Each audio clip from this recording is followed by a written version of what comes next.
Lalu bagaimana kalau Nasrani tadi prinsipnya apakah musyrik atau bukan?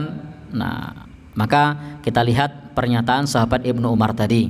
Kalau pendapat para ulama di dalam masalah ini memang Nasrani terbagi menjadi dua. Lah kalau Yahudi bagaimana? Orang Yahudi pun berkata waqalatil yahudu Uzairun ibnullah. Orang Yahudi berkata Uzair adalah putra Allah. Kemudian orang Nasrani juga berkata Al-Masih ibnullah. Al-Masih adalah putra Allah. Subhanahu amma yusyrikun. Maha suci Allah Subhanahu wa taala atas kesyirikan yang mereka lakukan.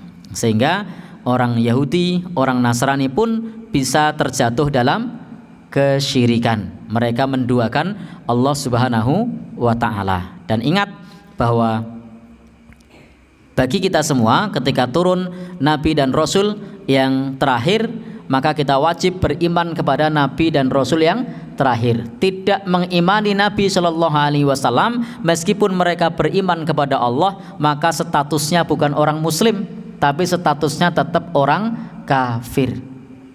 Karena Bapak Ibu, di dalam Al-Quran ketika disebut orang kafir itu mencakup orang musyrik, mencakup orang ahli kitab, mencakup siapa saja yang tidak mengimani Nabi Shallallahu Alaihi Wasallam. Coba kita lihat lagi di surah Al-Bayyinah, lam yakunil ladzina kafaru. Di situ disebut orang-orang yang kafir min ahlil kitab. Berarti orang ahli kitab itu apa? Kafir. Nah, jadi orang ahli kitab itu kafir. Wal musyrikin, orang musyrik juga kafir. Maka orang ahli kitab itu kafir, orang musyrik juga kafir. Makna kafir itu adalah ketika dia menutup diri dari Allah Subhanahu wa taala, menutup diri dari hidayah Allah Subhanahu wa taala. Ketika mereka tidak muslim, jadi istilah kafir itu adalah istilah yang disematkan untuk orang-orang yang bukan Islam. Tetapi ini konteksnya adalah dalam kajian ilmiah, bukan dalam pergaulan. Artinya dalam pergaulan kita tidak perlu panggil mereka hei kafir. Nah, tidak perlu.